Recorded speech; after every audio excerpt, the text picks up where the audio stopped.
आप सबको जय मसीह की। परमेश्वर का धन्यवाद हो कि वो हमें जीवन प्रदान करता है। लेकिन आज हम जीवन के विषय में नहीं, लेकिन मृत्यु के विषय में बात करना चाहते हैं कि एक मसीही के लिए मृत्यु के मायने क्या है, एक विश्वासी के लिए मृत्यु क्या चीज़ है। देखिए, हर मनुष्य जो है वो मृत्यु से डरता है, लेकिन पवित्र शास्त्र का वचन मृत्यु हमारे लिए एक आशीष को दिखाती है।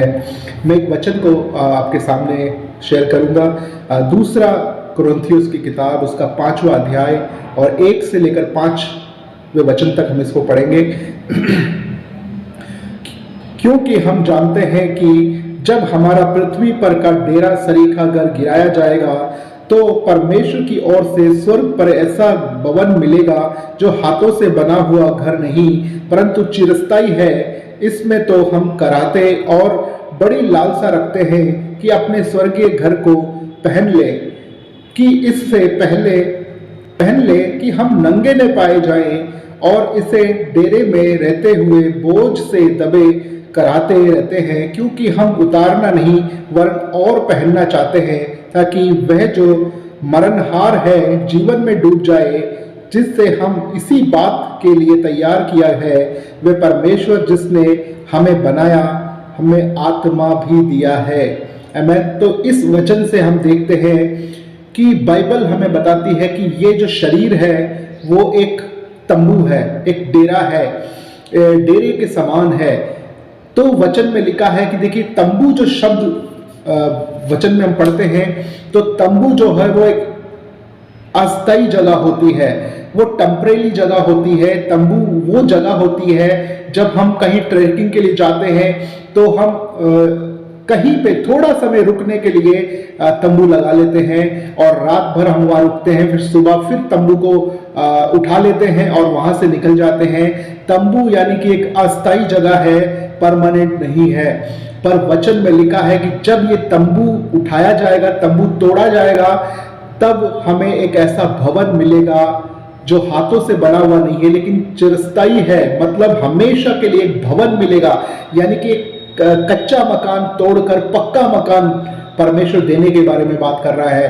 तो ये हमारे लिए दुख का विषय नहीं है। अगर हमारा टेम्परेरी घर गिराकर वहां पर एक मजबूत भवन बना के हमें मिल रहा है तो ये हमारे लिए रोने का विषय नहीं है। हाँ, ये हम मालूम है कि हम जिन्हें खोते हैं उनके लिए हमारे जिंदगी में दुख तो शायद तब तक रहेगा जब तक हम भी इस दुनिया में रहेंगे, परंतु जब हम भी इस तंबू को छोड़कर, जब हमारा भी ये तंबू उठाया जाएगा, तब हमें भी वो भवन मिलेगा, हमें भी वो जगह मिलेगी जहां परमेश्वर ने हमारे लिए रखा है। तो हमें ये समझने की जरूरत है, इस संसार में हमें हमेशा के लिए नहीं है। हर एक तंबू यानी कि हर एक विश्वासी ये जान ले कि आज यहां किसी का तंबू गिरा है तो कल दूसरे का तंबू गिरने की बारी है। यानी कि आज मेरा ये शरीर छोड़ने की बारी है तो कल कोई दूसरा इस शरीर को छोड़ेगा। ये शरीर जो है वो टेम्परेरी है, वो तंबू है। तंबू हमेशा के लिए नहीं होता है, लेकिन तंबू जो है वो सिर्फ ट्रेवलिंग में ही यूज होता है। वो किसी क्षणिक जगह पे ही लगाया जाता है, फिर वहां से हटाकर उसे आगे जाना होता है। वैसे ये शरीर जो है वो हमारा टेम्परेरी तंबू है और ये अस्थायी है। इसको यहां से हटाया जाएगा, फिर हमें स्वर्ग में एक ऐसा भवन मिलने वाला है, पक्का मकान मिलने वाला है जो चिरस्थायी है, वो हमेशा के लिए रहने वाला है।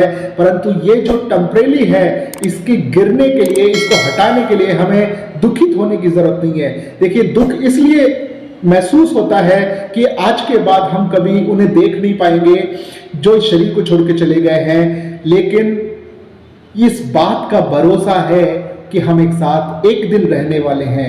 एक दिन, एक समय आने वाला है जब हम सब साथ में रहने वाले हैं और इस शरीर में हम हैं तो हमारा एक ही उद्देश्य है कि हम बहुतों को खुदा के राज्य में पहुंचा सकें, सुसमाचार को प्रचार कर सकें। क्योंकि वचन में लिखा है शरीर को खोने का उतना दुख हमारे लिए नहीं है, क्योंकि हमें पता आत्मा को खोने का दुख क्या है। आत्मा को खोने का दुख बहुत बड़ा है।